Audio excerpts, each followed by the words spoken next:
All right, let's dive in. We're going to unpack the shortest book in the entire Old Testament, Obadiah. And believe me, in just a handful of powerful verses, we're going to find this incredible blueprint for justice, one that ripples through the whole biblical story. So, here's a thought. What if this tiny, super easy-to-miss book is actually the key, the one that unlocks this massive cosmic drama? What if it's the lens that suddenly makes this whole epic story snap into focus? Well, that's exactly what we're here to figure out together. How short are we talking? 21. That's it. Just 21 verses. I mean, you could read the whole thing in, 2 minutes? But seriously, do not let its size fool you. Because what's packed in here is not just some old dusty grudge match. No way. It's a theological blueprint. It's a pattern, really, that shows us how the biblical story thinks about huge concepts like judgment, pride, and even the destiny of entire nations. So where does a story like this even begin? Well, like so many great dramas, it all kicks off with a family feud, a really bitter one, between two nations that actually came from two brothers. You've got Jacob, who becomes Israel, and his brother Esau, who becomes Edom.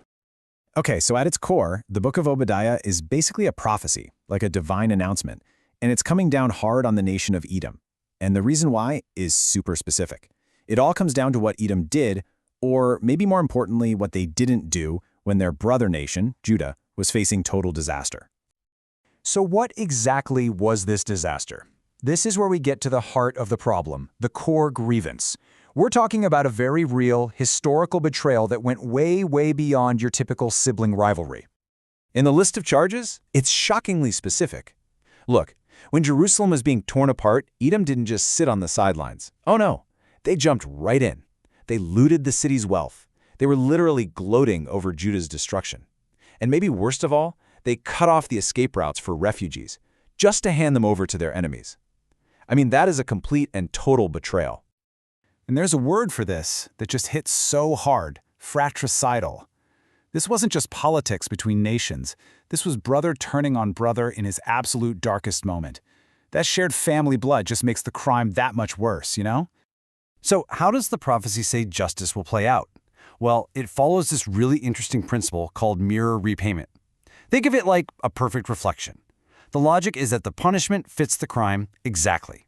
All the violence, the looting, the contempt that Edom dished out to Judah, it's all going to get reflected right back at him. Okay, but this is where the story takes a really important turn. We're about to zoom out from the specific crime of betrayal to look at the deeper, theological root cause. What was fueling all this? Pride. And we're not just talking about simple arrogance here. This is pride on a cosmic scale. And here it is, the divine decree straight from God. Now pay attention to the two parts of this judgment. It isn't just about being destroyed, it's about humiliation. First, a total reduction in status. You're going to be made small.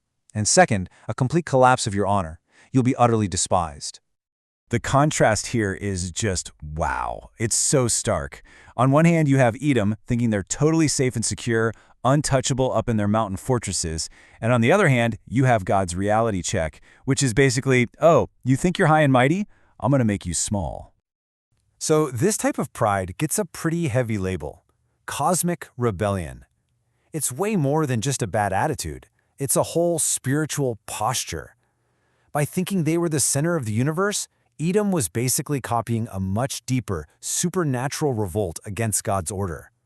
They were trying to be their own boss in a universe where, well, you can't be. And here we go. This is where we zoom out again. Big time.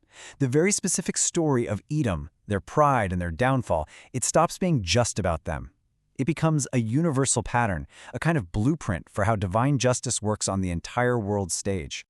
You can see the logic unfold in three pretty clear steps. Step 1, you have the specific crime, Edom's betrayal of Judah. Step 2, that leads to a specific judgment. Edom is made small and despised. But then, and this is the key, step 3, this whole episode gets lifted up into a universal principle. It becomes the pattern for how God deals with any nation that acts with that kind of hostile arrogance. Yeah, a great way to think about it is that Edom is just the first domino to fall. They become the archetype, right? The classic case study that teaches a lesson meant for all nations who set themselves against God's purposes and hurt his people. And this isn't just us reading between the lines. The text makes this expansion totally explicit. The judgment that starts with Edom doesn't just stop there. It builds and builds until it becomes what the prophets call the day of the Lord, this ultimate moment of reckoning that comes not just for Edom, but upon all the nations. The local problem just went global. All right, now we get to the final and maybe the most mind-bending twist in this whole story. We're going to see how the New Testament writers pick up this whole theme of judgment and conquest, and then they flip it on its head in a way that is just, well, it's absolutely stunning. The shift in thinking here is huge. So in the Old Testament, the general expectation was pretty clear. Hostile nations get judged and conquered, right? But the New Testament just totally reconfigures that.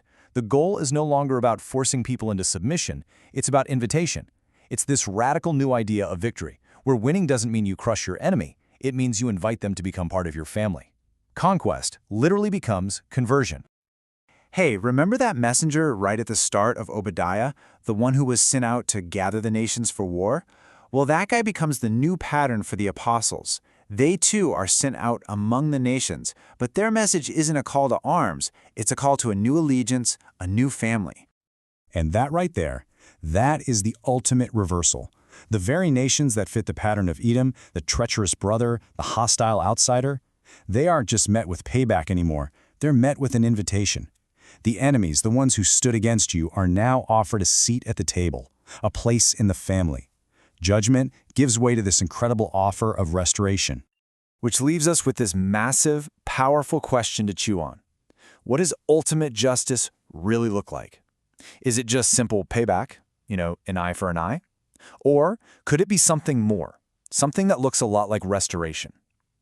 For a book that's only 21 verses long, Obadiah sure leaves us with a lot to think about, forcing us to wrestle with that very question.